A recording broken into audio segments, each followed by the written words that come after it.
Buenas noches. Hemos empezado un 2023 muy marcado por las elecciones. El último domingo de mayo, autonómicas y municipales. Y antes de que acabe el año, generales. Muchas de las decisiones que tomen los políticos estarán condicionadas por ello, para bien o para mal, para nosotros y para ellos. Por ejemplo, hoy ha entrado en vigor la reforma del gobierno que elimina el delito de sedición, y el juez no ha tenido más remedio que retirar la acusación contra quienes la promovieron en Cataluña. Ley pactada con quien apoya a quien delinquió contra ella, en unos hechos que conmocionaron a España. ¿Esta reforma penal ha sido una decisión tomada para favorecer la convivencia? Ojalá no paguemos todos las consecuencias. O por interés político. A ver qué opinan los ciudadanos, que igual ni esperan a las generales y lo harán ya en las autonómicas. Y con el agua, ¿qué interés prevalece? Los de la región de Murcia, no. Bienvenidos.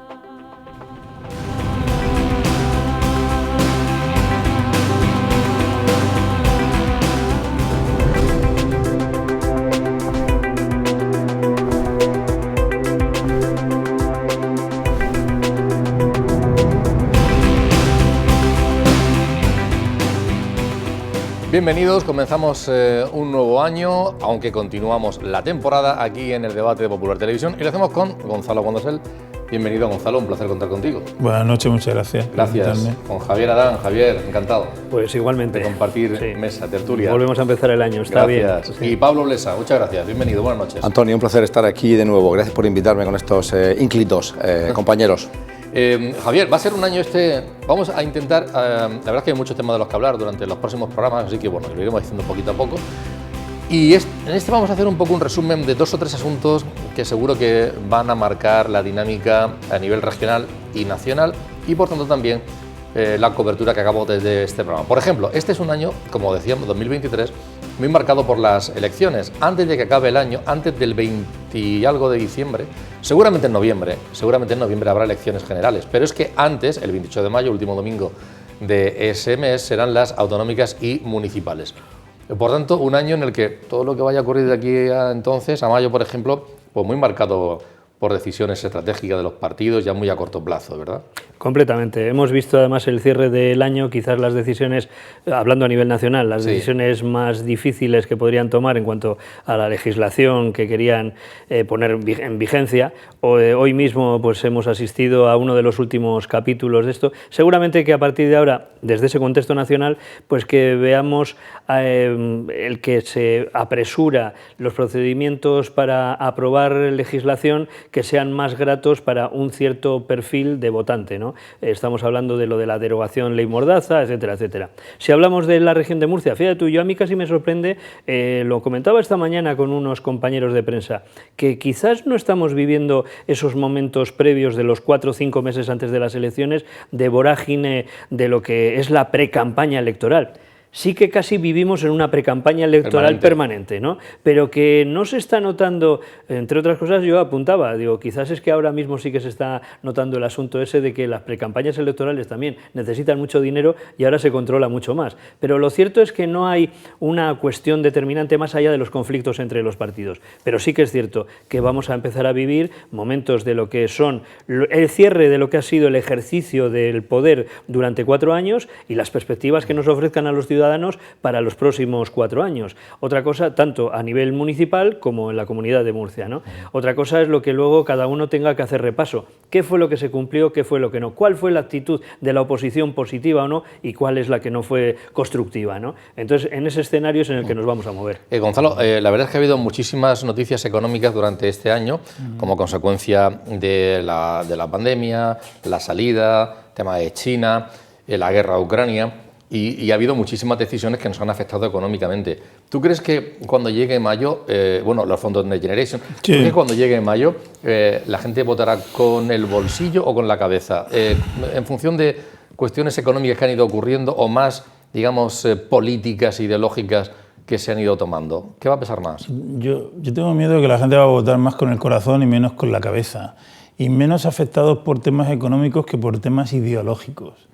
Me explico, yo creo que este gobierno, el gobierno nacional de Pedro Sánchez, legítimamente ha aplicado, empujado por Podemos en muchos casos, una unas medidas muy ideológicas, por supuesto en la línea en la que ellos piensan, muy forzadas en algunos casos, que yo creo que va a producir una contraola en el electorado, evidentemente del que piensa distinto a ellos y por otro lado del que está con ellos pues intentará contrarrestarla, pero yo creo que va a haber mucho voto contrarrestando esos movimientos ideológicos que hemos ¿Y los temas tenido. económicos menos? ¿Se pensará menos? Los temas económicos yo pienso que van a afectar menos, porque los tenemos muy descontados.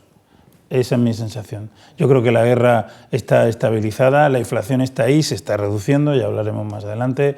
Y yo pienso, pero eso no, de la gasolina, tipo de interés, las pensiones, todo eso estará más yo descontado. Yo creo que a la hora de eso votar. lo tenemos asumido. Y yo pienso, me puedo equivocar, que este voto va a ser mucho más ideológico y contraideológico, pienso. Sí, pero el coste de hipotecas, que por ejemplo, sí, pero, sigue, al que le han subido, se le han subido ya. Sí, por supuesto. Y las revisiones no van a venir hasta dentro de un año. Sí, sí. Y la tendencia sigue siendo a subir los tipos de interés, no en el mismos tramos, parece ser, sí, según Javier, esa pero estabilidad. eso no se va a traducir en un voto a nivel municipal, ni a nivel autonómico casi.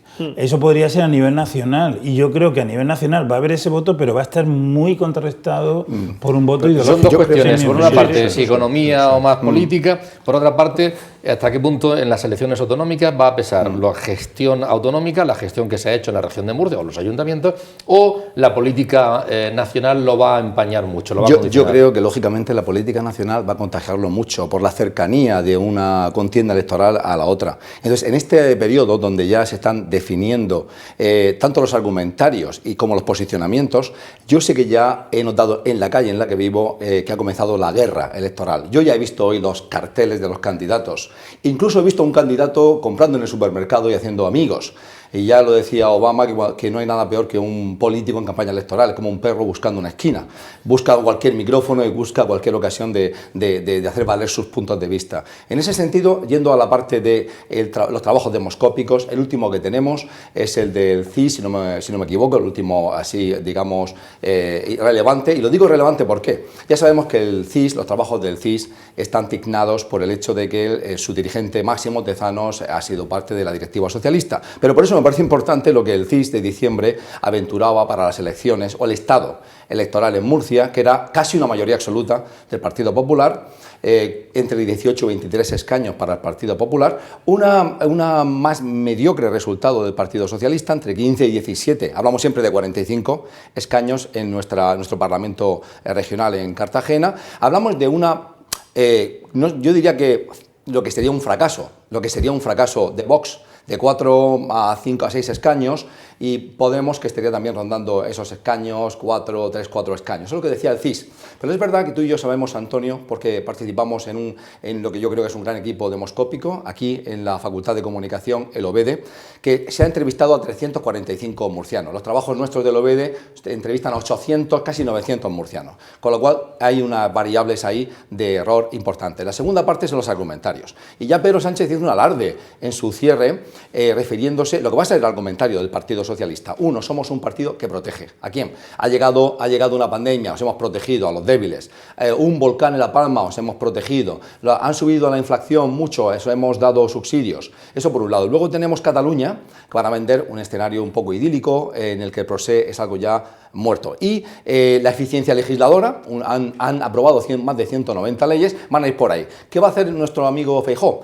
El aspecto económico hubiese sido y estaba siendo el eje central, la manera de picar al socialismo, pero se le ha derretido. ¿Y qué le queda? La inestabilidad institucional, una democracia de baja calidad, el golpismo, el procés, el código penal y todas estas cosas. Ya veremos qué argumentario pesa más y resuena más en la mente del Javier, la verdad es que, en efecto, los sondeos en general en la región de Murcia lo que dan es una necesidad de pacto entre el Partido Popular y Vox, más o menos diputados, pero bueno, anda por ahí, un Partido Socialista que continuaría en la oposición después de muchos años, 28 creo que son, y Podemos, que tendría presencia pero irrelevante, y Ciudadanos desapareciendo. ¿Tú eso lo das por hecho? ¿Crees que ¿Pueden cambiar las cosas durante este periodo o no? Parece difícil, ¿no? Y me refiero al siguiente análisis que podemos hacer. Vamos a ver, en el caso de Podemos, ¿pero quién es Podemos? ¿Podemos va con Izquierda Unida? ¿O Izquierda Unida resulta que va con Más País? ¿O dónde está? Todo ese electorado que se puede diluir en batallas individuales, pues al final puede caer casi en la irrelevancia, porque sabemos que nuestro sistema electoral precisamente no premia la disgregación, todo lo contrario, es la unión la que se premia, ¿no? Entonces, eso uno. Dos, los valores del partido, voy de menos a más, porque casi doy por desaparecido a Ciudadanos. Porque no hay prácticamente ningún estudio, siempre se está diciendo 0,1, 0,1. Cuando estás en 0,1 casi es más probable que estés en 0 que en 1. Bien, siguiendo, el Partido Socialista está en una situación ahora en la que dices, ¿quién genera ilusión dentro del Partido Socialista?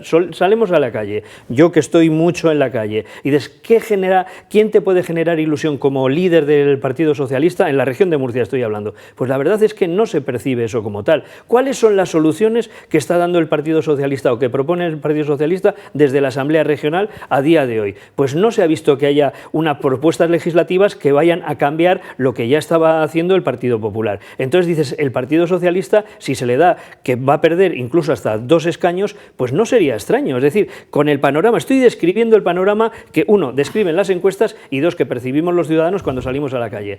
La potencialidad del Partido Popular, pues es la que sube un poquito, pero no le da como para una mayoría absoluta. Quizás la gestión de Fernando López Miras y todo su gobierno, pues ha creado una sensación de, bueno, pues más o menos estabilidad.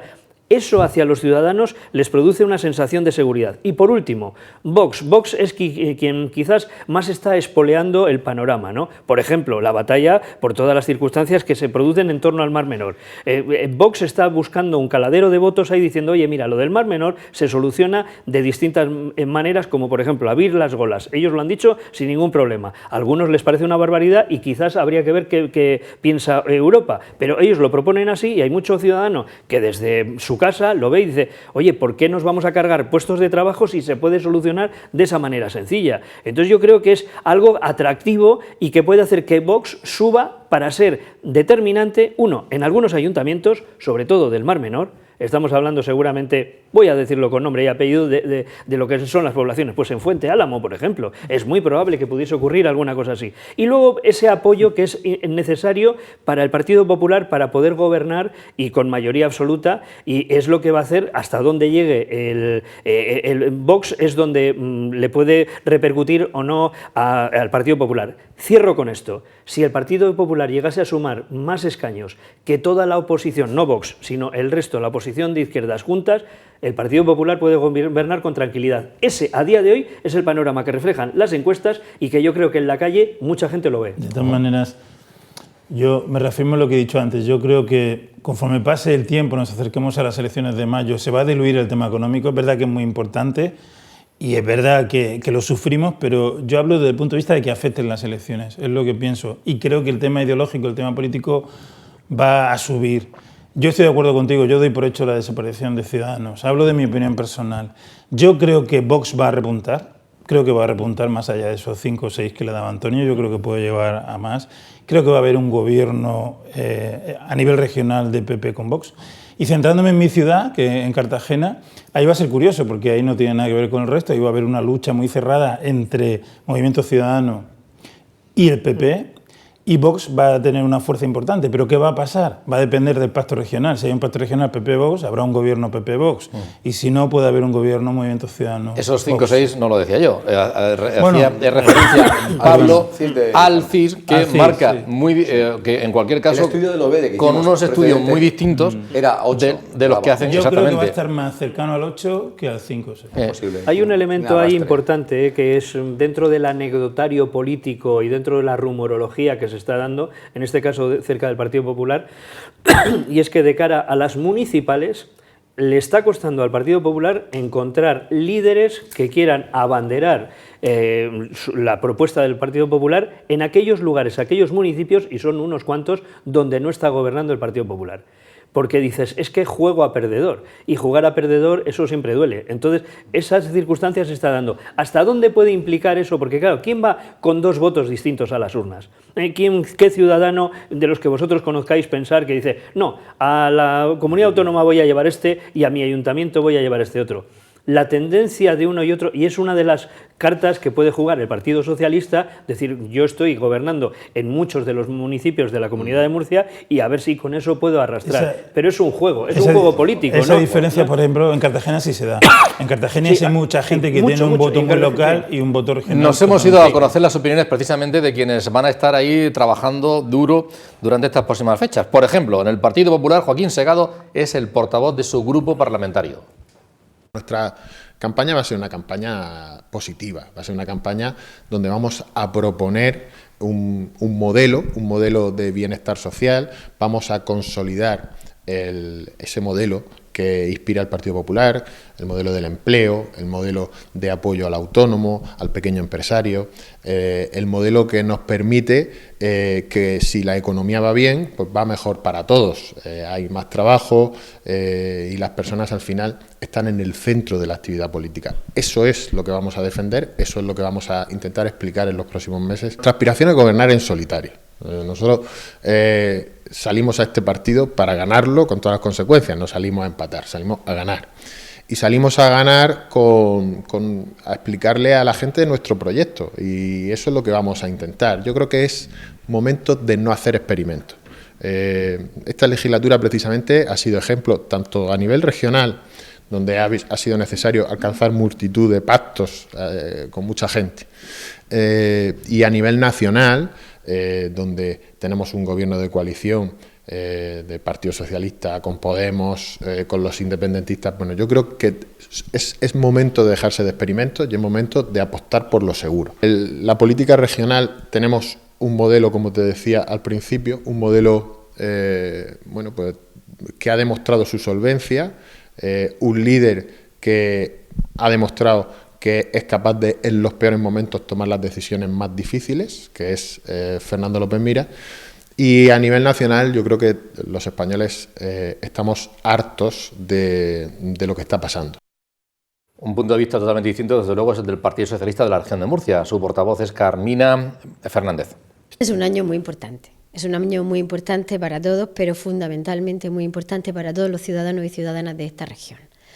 En mayo de 2023, de este año que acabamos de empezar, van a haber elecciones autonómicas y municipales, y es donde los ciudadanos tienen que elegir quién quiere que gobierne esta región los próximos 4 años. Llevamos 28 años de gobierno del Partido Popular, 28 años que nos han situado a la cola de todos los indicadores sociales y económicos. Somos los que tienen los salarios más bajos, los que tienen los empleos más precarios, los que más diferencia hay entre los salarios de los hombres y las mujeres, la comunidad autónoma con un grado de pensiones más bajas de España. Tenemos una tasa de abandono escolar que es de las más altas de España. 1 de cada 3 ciudadanos de esta región, 1 de cada 3 ciudadanos de esta región está en riesgo de pobreza porque no tienen ni un salario digno ni un empleo digno. Es que estamos a la cola de todo y no estamos preparados para el futuro.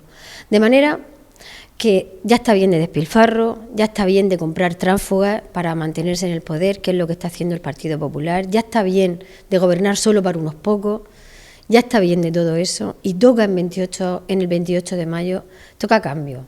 Toca un gobierno para la gente, un gobierno que tenga ilusión por trabajar y ilusión por resolver los problemas de la gente, un gobierno para la esperanza.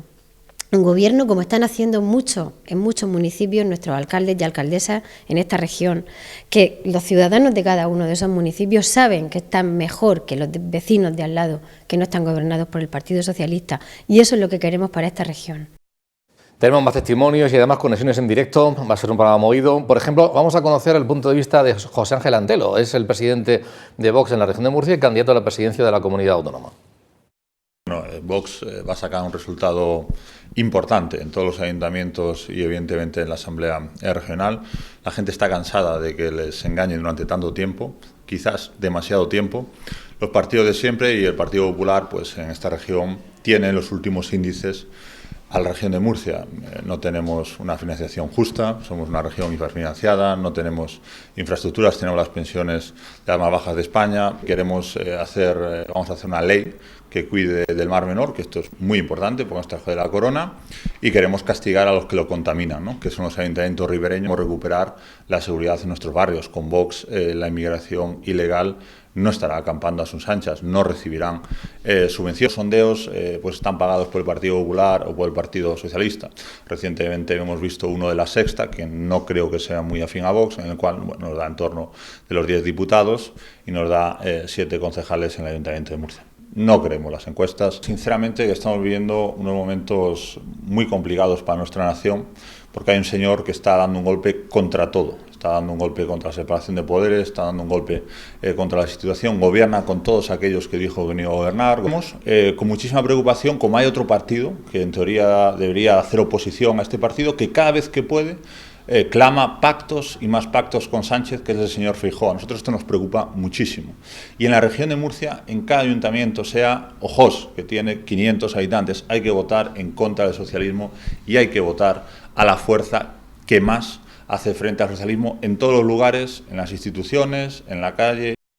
Se ha hablado aquí de la posible desaparición de Ciudadanos, que si viene entre 0 y 1, ha jugado un papel importante, sin duda alguna, para la comunidad autónoma, para el gobierno, para Fernando López Miras, Ciudadanos, por su presencia y por su ruptura y por su fragmentación y por mil cosas en la región de Murcia, pero ahora vive un momento también, hoy además especial a nivel nacional. Vamos a ver qué es lo que ocurre. María José Ros nos da su opinión al respecto. Después de este domingo, el nuevo proyecto de Centro Liberal en España empieza una nueva etapa. Una etapa ilusionante, donde salimos más fuertes y con una hoja de ruta muy clara. En las primeras semanas, los afiliados elegiremos por primarias quién será el candidato a la comunidad autónoma e iremos presentando las candidaturas de los compañeros de Ciudadanos en los diferentes municipios. Nuestro objetivo es presentar listas en el mayor número de municipios posible y presentar propuestas claras y efectivas para mejorar la vida de los murcianos y para hacer frente a sus necesidades. Nosotros tenemos el deber moral y la responsabilidad de no dejar huérfanos a miles de murcianos que no quieren votar al bipartidismo o a los extremos, y que sí que quieren votar a un partido que apueste por las reformas, que sea pactista y que haya demostrado su capacidad de diálogo y de llegar a acuerdos tanto con la derecha como con la izquierda. Evidentemente, la política nacional influye en la política regional, pero sinceramente creo que en las próximas elecciones autonómicas y municipales de mayo, los murcianos sin duda van a votar teniendo muy en cuenta cuál es la realidad y el contexto económico y social en la región de Murcia. Yo creo que esta región necesita de reformas, necesita de regeneración y por eso creo que necesita Ciudadanos. Un tema del que se va a hablar mucho sin duda alguna durante estas fechas, estos próximos meses de aquí a las elecciones, va a ser también el de los trasvases. Lo hemos podido ver en función de lo que ocurría ayer y de lo que está sucediendo en Madrid, en la manifestación, y de lo que está sucediendo continuamente, porque no es una cuestión de ahora, sino que por desgracia es una dinámica y una espada de Damocles permanente. Tenemos una conexión en directo con Lucas Jiménez, que es el responsable del sindicato central de regantes del acueducto Tajo Segura, su presidente. Lucas, buenas noches, muchas gracias por atendernos. Estamos en tertulia con Gonzalo Guandosel, con Javier Adán, con Pablo Blesa. Buenas noches. Lucas, ahora mismo, ¿qué valoración haces de lo que ayer ocurría? Buenas noches a todos. De la cantidad de gente, de la movilización, de la unidad en Madrid. ¿Qué valoración haces de esa manifestación? Hago una valoración muy positiva de lo acaecido ayer, máxime si tenemos en cuenta que toda esa convocatoria, toda esa movilización se llevó a cabo en tan solo una semana y media de tiempo y estando de por medio, como bien saben, las recientes terminadas fiestas navideñas. Y ahora, lo importante es, ¿y ahora qué, Lucas? ¿Qué crees que va a ocurrir? Porque la ministra lo que ha dicho es que las reivindicaciones de los regantes no son compatibles con el interés general. ¿Qué esconde esa frase? ¿O qué refleja esa frase? Una de tantas frases que buscan crear confusión entre la sociedad, ¿no? Esta señora inició hace aproximadamente mes y medio un camino hacia adelante que no conduce a ningún otro sitio, que haga un daño importante a estas sociedades, y lo está intentando camuflar con frases de este tipo, ¿no? Es decir, lo que no conviene al interés particular del Levante y por lo tanto al interés nacional de este país es esta señora. En varias ocasiones aquí en este programa hemos planteado que hay asuntos de interés general para la región de Murcia, las comunicaciones, el AVE, es de interés general la financiación autonómica. Y el tema del agua, igual que los anteriores, sería importante que hubiera unidad y conciencia en todos los ciudadanos. No es algo que le afecte solo a los regantes, solo a los agricultores, sino a toda la región. ¿Qué nos jugamos, Lucas? ¿Qué nos jugamos todos los ciudadanos de la región de Murcia? Lo que nos jugamos lo ha dicho el propio Ministerio en el plan de Cuenca del Segura. Si se produce ese recorte tan importante, pues bueno, van a haber en Murcia, Alicante y Almería en torno a 15.300 despidos. Esos 15.300 despidos no tienen cara todavía, pero estoy seguro que bastantes de los oyentes, de sus televidentes, se van a encontrar en esta situación por las políticas de interés general, entre comillas, de esta señora déspota llamada Teresa Rivera. Pero es que aparte, y esto sí que es simpático, si no fuera tan grave, la ministra asume en el plan de Cuenca que va a provocar importantes daños medioambientales a la región de Murcia porque van a desaparecer de este Levante nuestro 27.000 hectáreas, o lo que es lo mismo, 27.000 hectáreas de sumideros de CO2, con lo que va a provocar un daño medioambiental importante. Y evidentemente hay unas repercusiones económicas que traspasan la cifra de los 5.000 millones de euros. ¿Cuál es la solución entonces? ¿Qué solución ves viable? Porque hace años se hablaba, yo me acuerdo bien, lo de queríamos el trasvase del Ebro. Ahora el Ebro está olvidado y está en juego el Tajo y parece que cada vez nos restringimos más, que si las necesidades de una cuenca y si la otra. ¿Cuál es la solución viable que se puede sacar adelante? Si hubiera un principio de solidaridad nacional, si España yo creyera que camina hacia ese fin, pero si le soy sincero, mirando fijamente su cámara, cada vez veo que vamos dando pasos hacia atrás de ese fin, que debería de unirnos a todos. La solución, no le quepa la menor duda, sería interconectar cuencas hidrográficas. Si esta no es la solución, si el país no camina hacia la cohesión, como parece ser que no es ese el camino, las soluciones son difíciles, muy difíciles. La desalación, sabemos el coste real que tiene. El silencio que se está produciendo en el Ministerio desde el mes de octubre, que lanzó una oferta de subvención, es reveladora. Hay problemas para subvencionar, Europa pone problemas para subvencionar. Y sin subvención, el agua desalada no existe. Las desaladoras son un cuento. ¿Por qué? Pues se lo voy a explicar, es muy sencillo, y sus televidentes lo van a entender. El agua desalada, según Acuamed, a 1 de enero cuesta a las comunidades de regantes 1,30 € al metro cúbico. Casi el doble de lo que la Mancomunidad de Canales de Estevilla cobra por el metro cúbico para abastecimiento para los hogares. Como comprenderá, este agua empieza a ser cara hasta para la colonia, para fabricar colonias. La situación es muy complicada. Por lo tanto, si ya de por sí las soluciones a futuro son complicadas, lo que está fuera de lugar es la actuación déspota, radical, ideológica, mediatizada por la política, que en vez de estar revisando documentos técnicos hechos por sus propios técnicos, está más preocupada del cuentavotos de la ministra y vicepresidenta tercera del Gobierno de esta nación, doña Teresa Rivera. Hay una bolsa seguro de muchos litros de agua, que es la de la depuración y reutilización, que no en todas las comunidades autónomas se hace como debiera hacerse, y que de aportarse a las cuencas sería muy, muy interesante, sin duda alguna, y eso está ahí todavía por solucionar. Yo no sé si Gonzalo, Javier o Pablo quieren aportar algo. Sí, yo quería hacerle una pregunta, porque ayer se hablaron de diferentes cifras de pérdida de empleo, que es una de las cosas que en cualquier lugar se entiende muy bien, qué es lo que ocurre con la disminución del trasvase.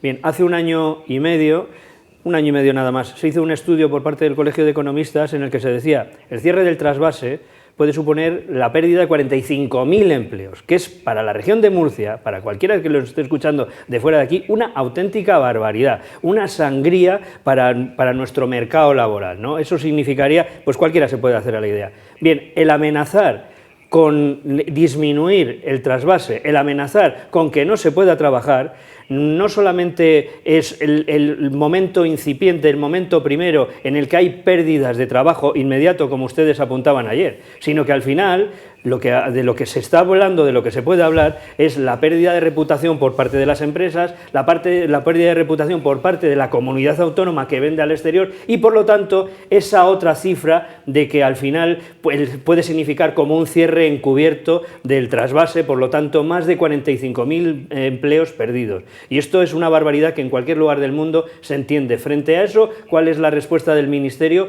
Yo no he escuchado ninguna. He escuchado otras respuestas a otras cosas, pero no a esto.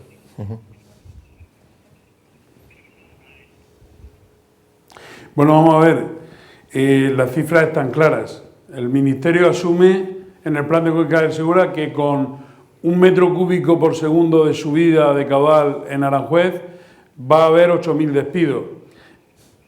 La Universidad de Alicante y la Universidad de Alcalá, en un trabajo conjunto, dicen que con el recorte total de la ministra, que duplica, es 2,5 puntos más grande porcentualmente que el que reconoce la Confederación del Segura, nos vamos a ir a 15.000 desempleos.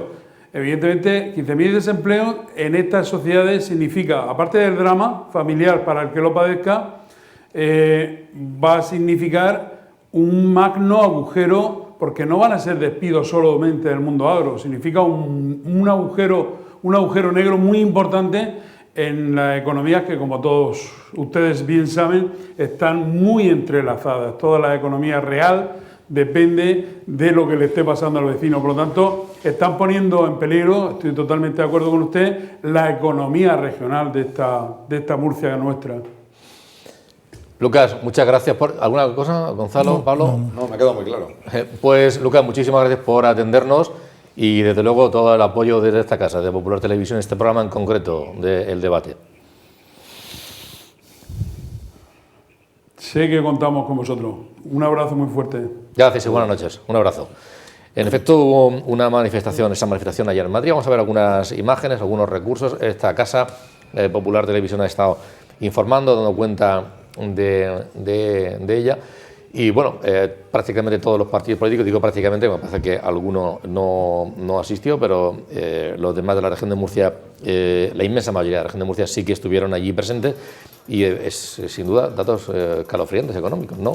Yo es que sacaba a colación esto porque es un estudio muy reciente y además es el que se ha presentado y es un estudio científico. O sea, quiero decir que se ha hecho con datos en los que reflejan esa situación importantísima que es para la región de Murcia el trasvase. Y entonces, frente a eso, y es que eso no escuchas nada al otro lado. Y luego, evidentemente, bueno, lo que escuchas en todo caso es en la política de cercanía. Lógicamente, todos los alcaldes afectados por lo que es el trasvase, especialmente en la región de Murcia, porque igual cuando hablamos de Alicante y hablamos del norte de Alicante ya es otra cosa, es distinto a a Orihuela y a todas estas zonas más próximas, ¿no? Pero claro, es que nuestro problema es nuestro problema y tenemos que solucionarlo nosotros. Y creo que, vamos, que las cifras son muy alarmantes. Frente a eso no se puede decir que simplemente, bueno, pues ya veremos a ver las inversiones que haremos. Las inversiones son un apunte contable.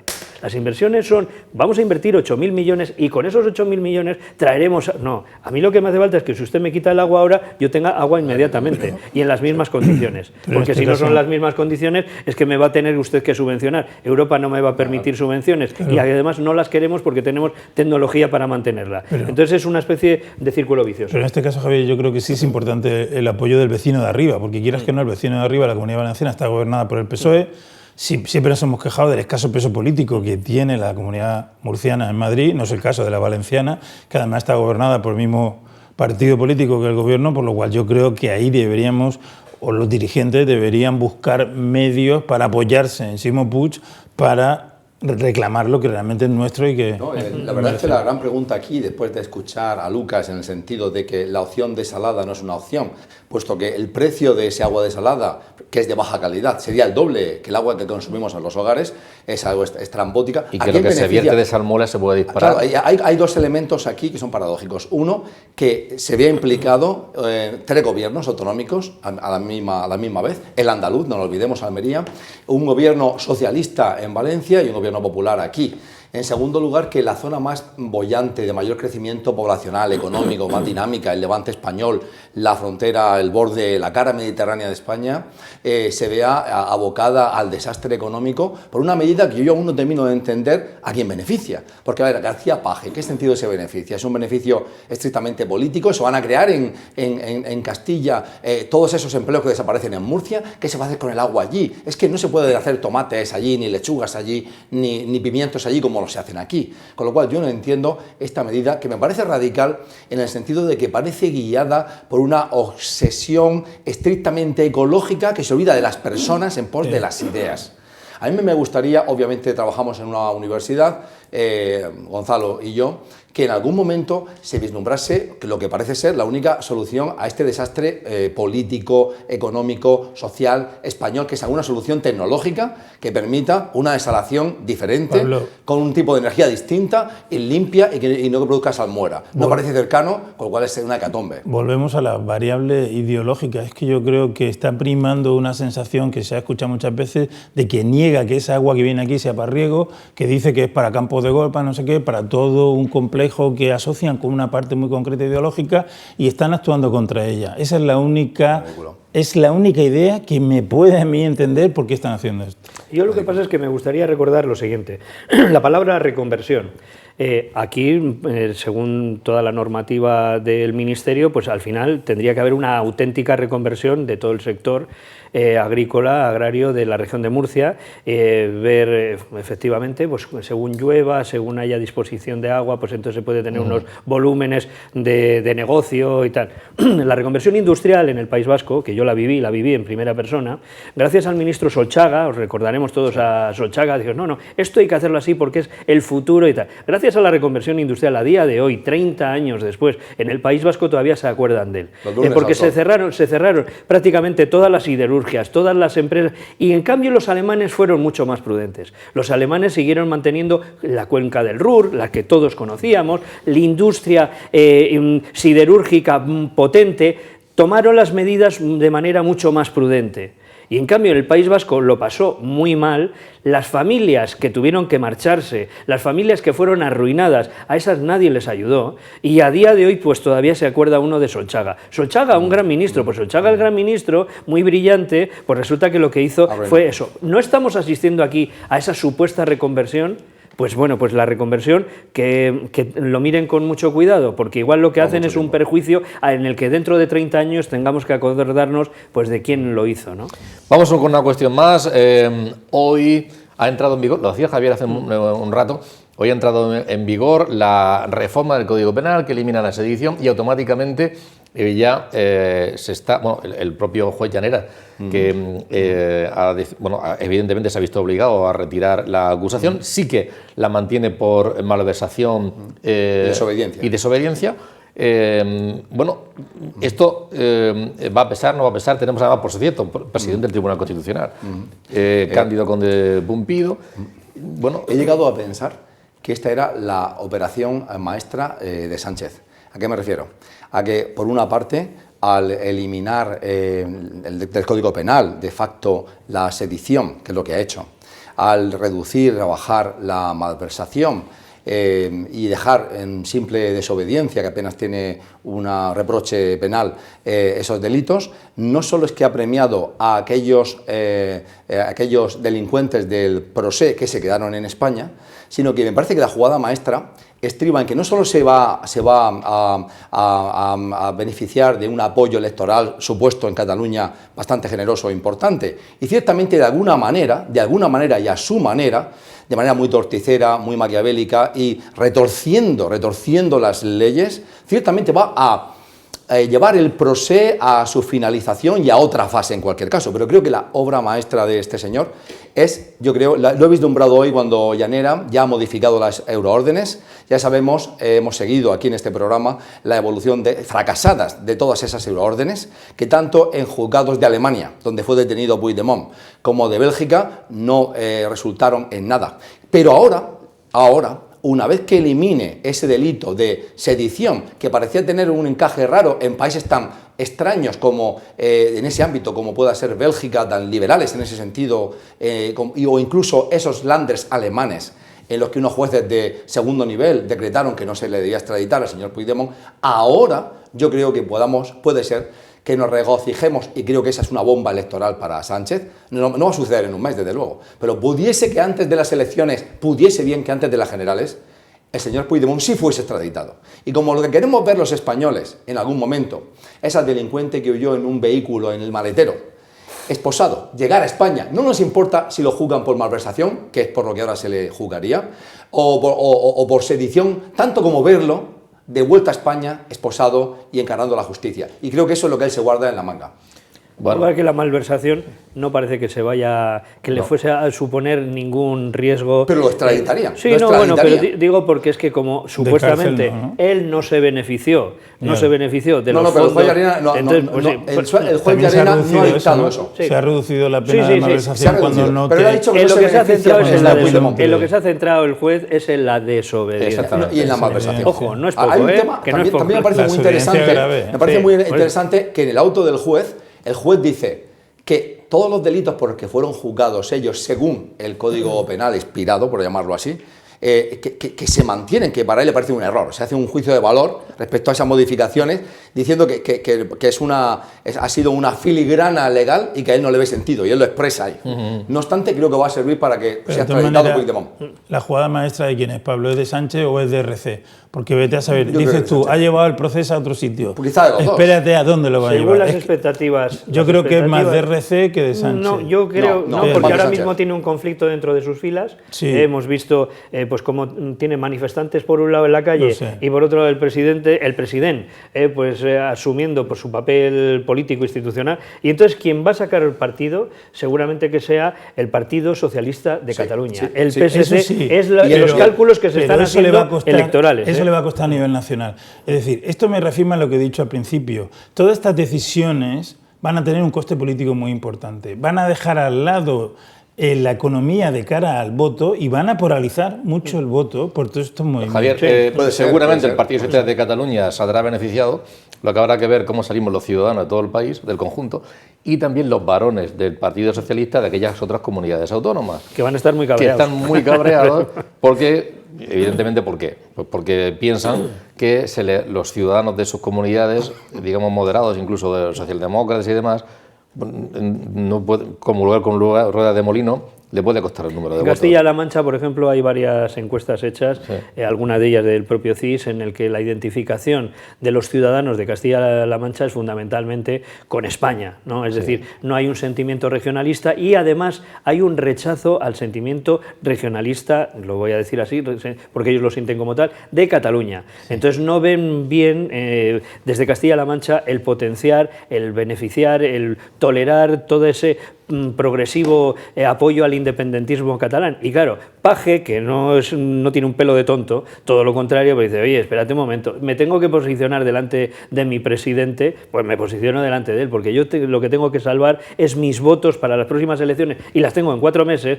mis votos aquí en mi territorio. Y mi gente, ¿qué es lo que me dice? Mi gente del Partido Socialista, ¿qué es lo que me dice? ¿Pero qué estamos haciendo con Cataluña? Pero no seamos ingenuos, porque a Sánchez también le viene bien ese posicionamiento contrario de Paje, porque de alguna manera llega a salvar también Castilla-La Mancha. Vamos a ver en Paje qué ocurre, Paje, Lambán o aquí en la región de Murcia también. Temas económicos, Gonzalo, quería sacarlos. Tú decías que no van a influir, pero demasiado en las elecciones. No van a influir en las elecciones. Vale, pero en los bolsillos de los ciudadanos sí. En los bolsillos sí. ¿Qué previsiones para este año? Porque se ha dicho, se ha quitado lo de los 20 céntimos a la gasolina, siguen subiendo los tipos de interés y dice el Banco Central Europeo que va a continuar subiendo porque la inflación hay que pararla y no se ha llegado a donde se debe.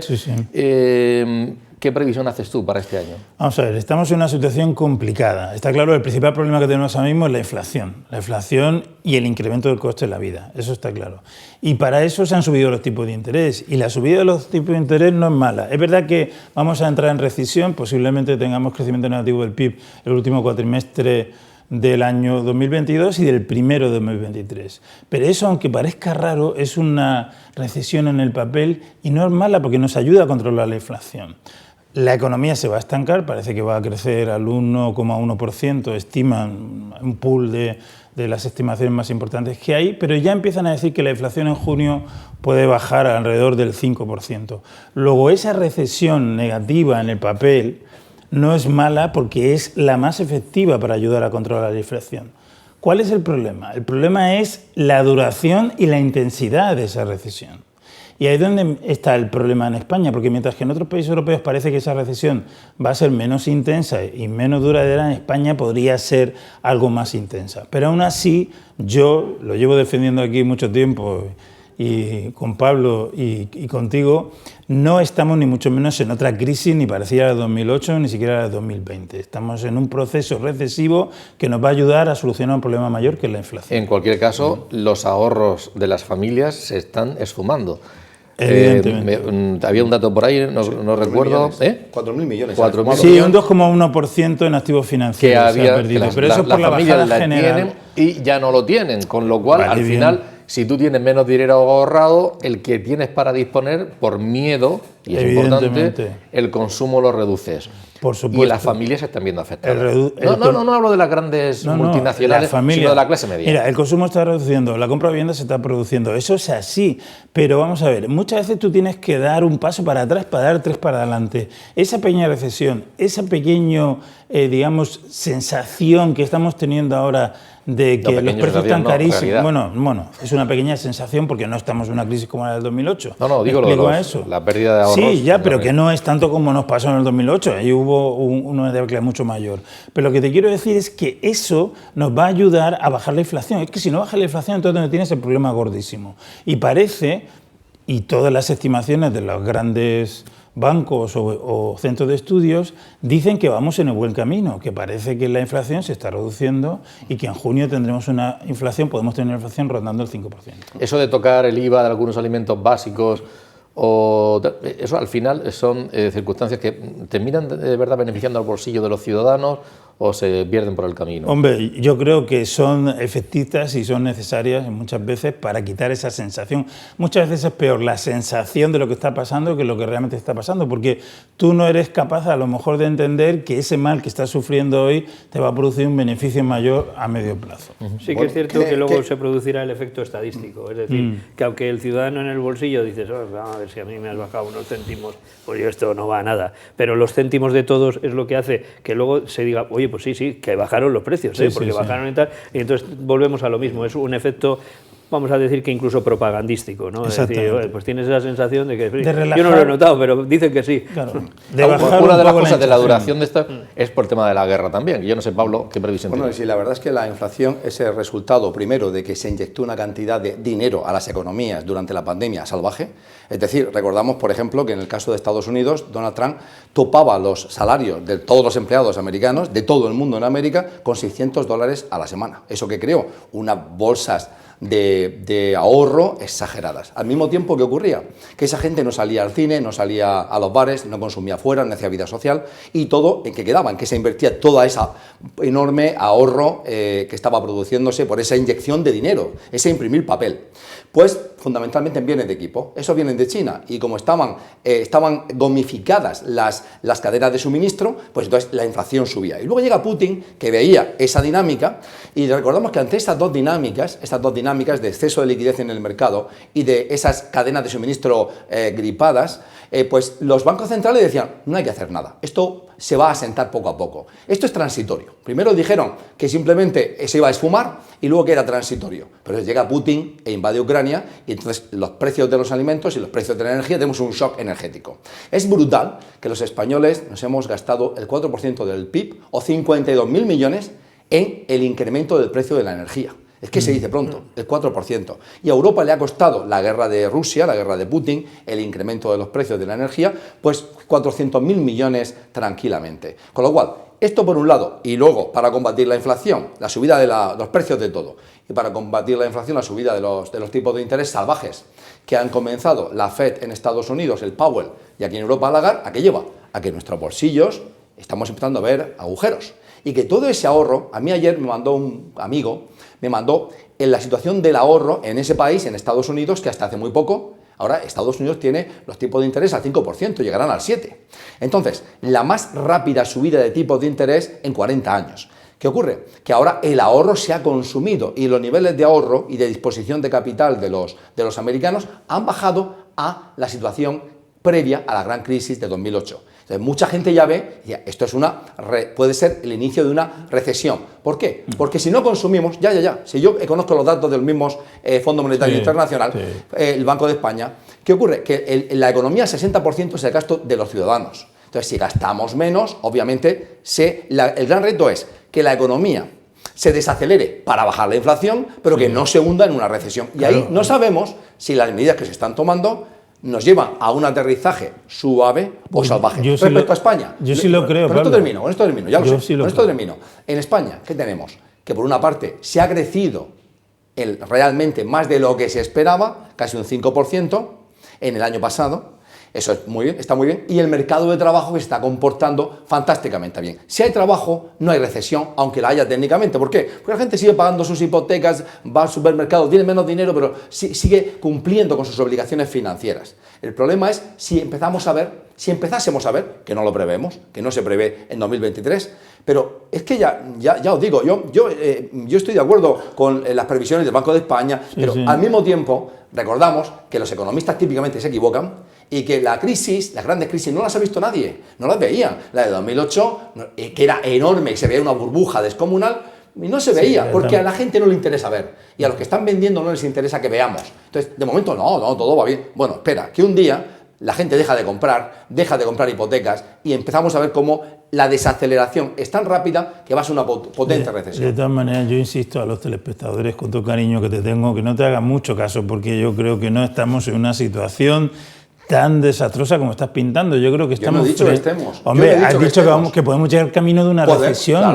perdona, como el 2008, Pablo. Yo he dicho dos cosas. Sí, que podemos ir a una recesión como el 2008. La presidenta del Fondo Monetario Internacional dijo: no habíamos visto todavía una desaceleración al mismo tiempo de los tres grandes bloques de la economía mundial. De China por la COVID y por la política anti-COVID. De Estados Unidos por precisamente esa subida de tipos de interés brutal. Y Europa vemos que por la guerra de Ucrania, etcétera, también se desacelera. Hombre, yo no digo, yo conozco bien lo que dice el Banco de España y confío en los datos del Banco de España y vamos a ir a una economía que crece al 1%, vamos a ir así. Pero España es un país tremendamente internacionalizado.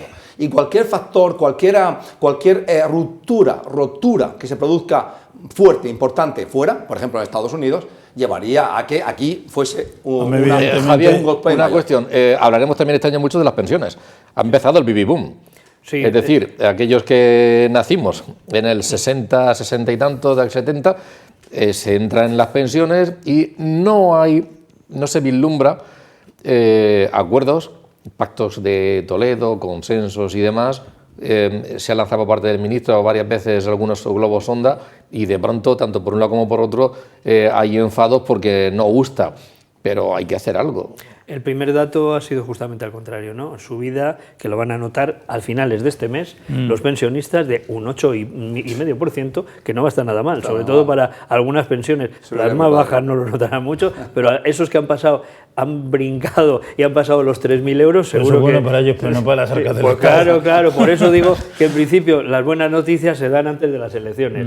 Lo que tú estás diciendo, que va a ser algo además trágico, porque digo trágico, estamos hablando de un 25% de muchas de las plantillas de trabajadores que de repente en estos años van a pasar a ser jubilados, un 25%.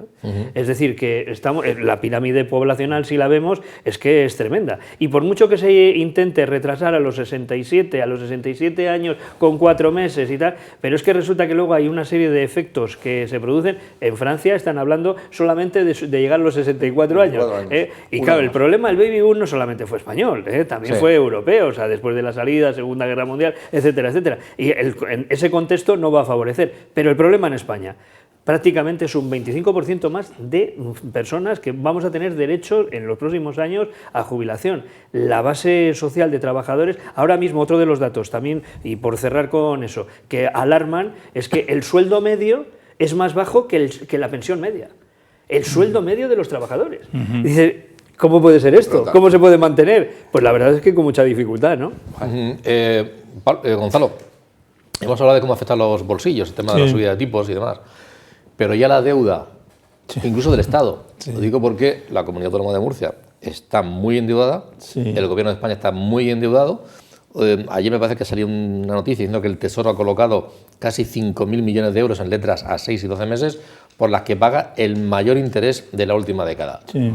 Da igual que el déficit Esa es la eterna pregunta que suba, nos no hacemos siempre. suba. Ahora mismo está en un 116% del PIB, creo. Pero fíjate, para mí el grave problema no está en ese nivel de deuda, como sabes, muchas veces he dicho que en Italia es mucho mayor y en Japón mucho mayor, sino para mí el grave problema que tenemos ahora son los presupuestos generales del Estado que ha firmado el Gobierno, que son los presupuestos más expansivos de la historia en un momento en el cual no creo que estemos en condiciones de poder afrontarlos, porque básicamente la previsión de ingresos que se hace en esos presupuestos están inflados, porque se hicieron con una previsión económica que no se va a cumplir, como bien ha dicho Pablo, y bien he dicho yo, que se está reduciendo al 1 y pico %, y porque además hay una serie de impuestos nuevos ideológicos que a bombo y platillo han dicho que no van a recaudar ni el 25% de lo que están diciendo. Entonces, ese es el verdadero problema, porque además los fondos Generation no están llegando ni en la cuantía que se decía, ni con la velocidad que se necesitan, por lo cual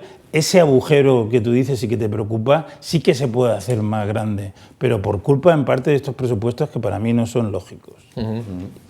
Bueno, en ese sentido, estoy totalmente de acuerdo con este análisis. Recordemos que los presupuestos estaban hechos sobre la premisa de que la economía va a crecer un 2,4%. Sí. Y resulta que va a crecer quizá en la mejor de las previsiones al 1,2, 1,1.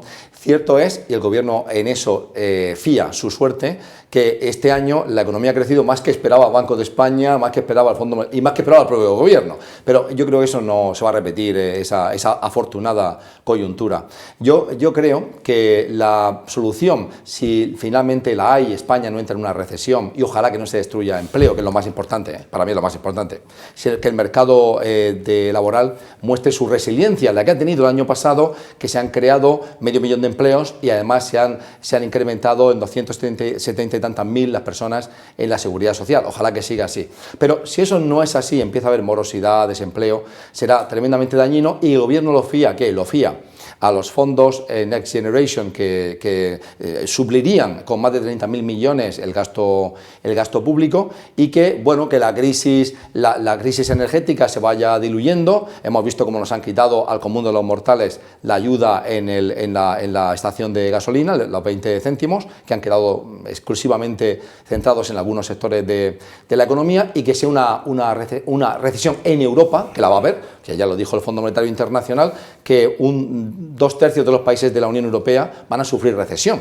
Entonces, que no sea profunda, que haya una cierta solución política a la guerra de Ucrania y que entonces podamos mirar al futuro, un futuro en 2024 más despejado.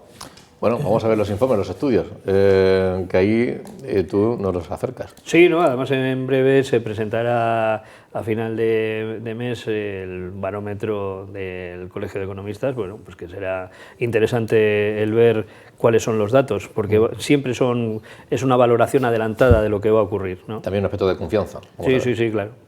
Vamos a ver qué sucede. De todas maneras, yo insisto, por terminar, en que yo creo que estamos en un momento de desaceleración de economía, que hay que frenar la economía para luchar contra la inflación. Es verdad que debido a causas, como tú has dicho, la guerra, etcétera, no se va a volver a los crecimientos del PIB anterior a la pandemia hasta el 2024, pero yo creo que es fundamental que en estos momentos hay que aprovechar también para hacer reformas muy necesarias, reformas en el sentido, por supuesto, de estabilizar las pensiones, reformas en el sentido de aumentar el crecimiento industrial y el alto empleo, y lograr una mayor incorporación tanto de los jóvenes como de los mayores. Esas reformas ahora no tocan por calendario electoral. No hay posibilidad de... No, vamos, Eso yo es creo que ni esas ni otras. Eso es lo pasará triste. justo al día siguiente de las elecciones, ¿no? Es como las malas noticias siempre se dan al día siguiente de las Es que elecciones. La subida de los sueldos de los políticos es algo tradicional que sea al día siguiente de haber ganado las elecciones, porque luego ya en 4 años nadie se va a acordar de él, nadie espera esas cosas, o las malas noticias en el último momento de la legislatura, o subirse los sueldos, eso tampoco. Sí que me gustaría, ya que es una persona, por equilibrar un poquito, la señora Teresa Rivera tal vez sea de las pocas personas que no puede confortablemente venir a Murcia, entre comillas, la ministra de Transición Ecológica, pero sí que ha hecho algo importante por el bien común, hemos hablado antes del bien común, ya ha sido la excepción ibérica. La excepción ibérica ha permitido, es decir, que los precios del gas se separen en España y en Portugal de los precios de la electricidad, ha permitido que en España tenga la más baja inflación de toda la Unión Europea. Y ella acaba de solicitar, España va a solicitar y Portugal una extensión, porque se agota ese periodo de excepción ibérica, ahora creo que en abril-mayo, de todo un año más y que se extienda la excepción ibérica hasta finales de 2024. Vamos a terminar ya porque hay muchos temas más para lo que hablar y además Pablo y Gonzalo, por cierto, casi hacen ya las maletas y se van a un sitio donde la gasolina es muy barata, ¿no, Gonzalo? Sí. ¿Verdad que sí? Casi más que el agua. Sí, eso parece, eso parece. No, porque... Yo lo digo, mañana y pasado se van, durante varios días a Dubái para cerrar ahí unos acuerdos con la Universidad Católica, una graduación. Sí, tenemos una graduación con una universidad con la que llevamos ya 7 años colaborando y graduamos una promoción del máster en Business Administration, el MBA. Bueno, buen viaje, ¿no, Javier? Jolín, pues fíjate tú, la verdad es que primero, por lo que significa, ¿no? Dentro de lo de las exportaciones que hablamos de la región de Murcia, se exporta talento, servicios. Se montan vínculos con lugares tan apasionantes como Dubái y bueno, aparte de que la red internacional que tiene la UCAN, que cada vez que yo me lo decís me quedo impresionado, desde Filipinas a Cuba, tal, impresionante. Entonces, bueno, pues es una enorme satisfacción eso, que lo paséis muy bien. Muchas gracias. Buen viaje. Gracias. Pablo, gracias. Gonzalo, Javier, ha sido un placer como siempre. Y volvemos el próximo jueves. Gracias y buenas noches.